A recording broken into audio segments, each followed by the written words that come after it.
Hello बच्चों, आज हम प्रश्नावली 4.2 का पहला सवाल हल करेंगे। गुणनखंड विधि से निम्न द्विघात समीकरणों के मूल ज्ञात कीजिए। गुणनखंड विधि मैंने पिछले वीडियो में आपको समझाया था कि कैसे प्रयोग करते हैं। पहले हम इनके गुणनखंड बनाएंगे, जो बहुपद हमें द्विघात बहुपद दिया हुआ है, और फिर दोनों गुणनखंड को 0 के बराबर रख के x का मान निकालेंगे और हमारे वहाँ से द्विघात समीकरण के दो मूल आ जाएंगे। तो इसमें देखो, सबसे पहले x² माइनस 3x माइनस 10 बराबर 0। तो सबसे पहले हम x² का गुणांक देखेंगे, 1 है, और अचर संख्या है -10। तो हमने ऐसा दो अंक देखने हैं जिनको गुना करके क्या आए, -10। और बीच में जो पद है -3x, उसका गुणांक है -3। तो ऐसा अंक भी होने चाहिए कि जिनको जमा करके क्या आए, -3। तो ऐसे कौन से अंक हैं, -5 और जमा का 2, क्योंकि -5 जमा 2 होता है -3 और -5 गुना 10 होता है -10। तो हम कैसे लिखेंगे इस समीकरण को, x² माइनस 5x जमा 2x माइनस 10 बराबर 0। हमने -3x को तोड़ लिया -5x और 2x में। अब पहले दो पद हैं उनमें से x कॉमन, ऐसे ही दूसरे दोनों में से 2 कॉमन। अब x माइनस 5 गुणनखंड आ गया बाहर, तो अंदर रह गया x जमा 2। तो हमारे पास इस समीकरण में इस बहुपद के दो गुणनखंड आ गए, x माइनस 5 और x जमा 2। तो अब x का मान निकालने के लिए दोनों गुणनखंड को हम बराबर 0 रख लेते हैं। तो यहाँ से x का मान आ गया 5 और दूसरे से x का मान आ गया -2। तो इस भाग के क्या उत्तर आ गए, क्या मूल आ गए इस समीकरण के, x बराबर 5 और -2। तो ये हमारा पहला भाग सॉल्व हो गया। आइए अब दूसरा भाग देखते हैं इसका।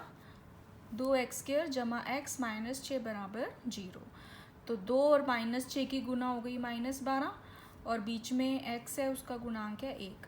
तो अब ऐसे दो अंक देखने हैं जिनको गुना करके -12 है, जमा करके 1, तो वो है -4 और 3।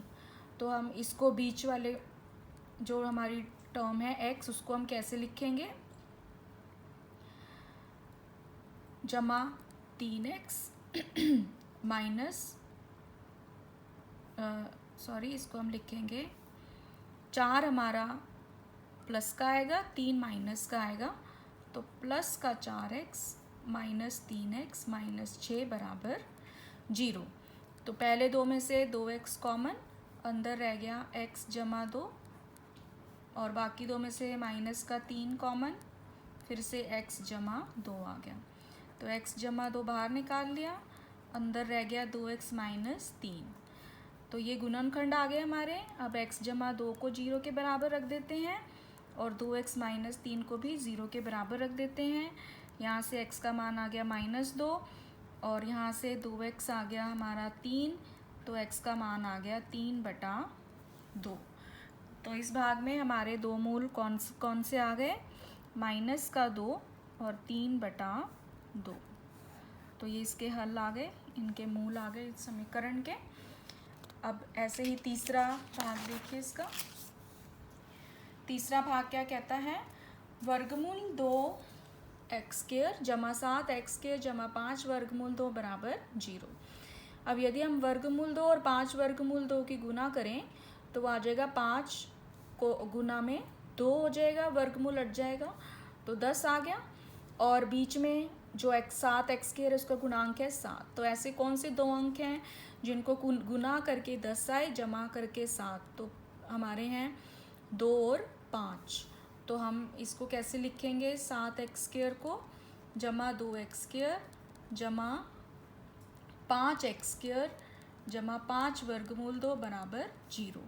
तो इन दोनों में से वर्गमूल 2x बाहर निकाल लिया, अंदर आ गया x जमा वर्गमूल 2 रह गया, और बाकी दोनों में से 5 बाहर, यहाँ पर x है एक्स स्क्वायर नहीं, और यहाँ पर हमारा 5 बाहर, तो अंदर रह गया x जमा वर्गमूल 2।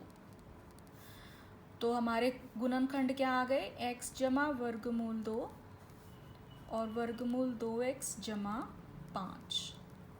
x जमा वर्गमूल 2 कॉमन आ गया दोनों में से, और वर्गमूल 2x जमा 5। अब दोनों को 0 के बराबर रखेंगे हम, वहाँ से हमारे मूल निकल आएंगे। तो पहले समीकरण से x का मान आ गया माइनस का वर्गमूल 2, और दूसरे समीकरण से वर्गमूल 2x आ गया -5, तो x का मान आ गया -5 बटे वर्गमूल 2। तो यहाँ से हमारे दो मूल कौन कौन से आ गए, -2 और -5 बटा वर्गमूल 2। तो ये हमारा इसका हल आ गया तीसरे भाग का। अब देखते हैं चौथा भाग इसका। चौथे भाग में हमें क्या दिया हुआ है, 2x² - x जमा 1/8 बराबर 0। तो सबसे पहले हम क्या करते हैं, दोनों ओर 8 से गुना कर देते हैं। तो ये बन जाएगा 16x² - 8x जमा 1 बराबर 0। अब हम इसको सॉल्व करेंगे। पहले हमने 8 से गुना कर दिया दोनों ओर। तो यहाँ से अब देखो 16 गुना 1 होता है 16, और बीच में -8x है तो उसका गुणांक है -8। तो हमने ऐसे दो अंक देखने हैं जिनको गुना करके 16 आए और जमा करके -8। तो ऐसे हैं -4 और -4। तो -8 को हम क्या लिखेंगे, -4x जमा 1 बराबर 0। अब पहले दोनों में से 4x कॉमन, तो ये रह गया 4x - 1, बाकी दोनों में से -1 कॉमन, तो 4x - 1 आ गया। यहाँ भी 4x - 1 गुणनखंड कॉमन है, बाहर निकल आया, अंदर भी सेम रह गया 4x - 1। तो दोनों गुणनखंड को 0 के बराबर रखेंगे, तो दोनों मूल बराबर आएंगे इसमें। 4x बराबर 1 आ गया, x का मान 1/4। इसी प्रकार यहाँ भी 4x बराबर 1, x का मान 1/4। तो इस समीकरण का क्या मूल आ गए, 1/4, 1/4। दोनों मूल इसके बराबर आ गए। तो ये चौथा भाग था। अब आइए पांचवा भाग देख लेते हैं इसका, लास्ट। 100x² - 20x जमा 1। तो 100 गुना 1 100 हो गया, और बीच में जो पद है उसका गुणांक है -20। तो ऐसे दो अंक अब आपको देखने हैं जिनको गुना करके 100 आए और जमा करके -20। तो ऐसे कौन कौन से अंक होते हैं, -10 और -10। तो हम इसको लिखेंगे 100x² - 10x - 10x जमा 1 बराबर 0। पहले दोनों में से 10x बाहर, तो अंदर रह गया 10x - 1, फिर -1 बाहर, 10x - 1। तो इसमें भी 10x - 1 अब बाहर आ गया, और अंदर भी सेम रह जाएगा 10x - 1। इसके भी दोनों मूल बराबर आएंगे। अब दोनों गुणनखंड को 0 के बराबर रख दो।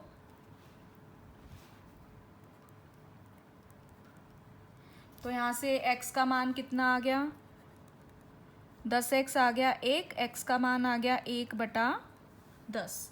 इसी प्रकार यहाँ भी 10x बराबर 1, x का मान 1/10। तो इस समीकरण के भी दो मूल आ गए, बराबर मूल हैं इसके भी, 1/10 और 1/10। ये इसका उत्तर आ गया। तो ये हमारा पांचवा भाग था। इसी के साथ पहला सवाल हमारा समाप्त होता है।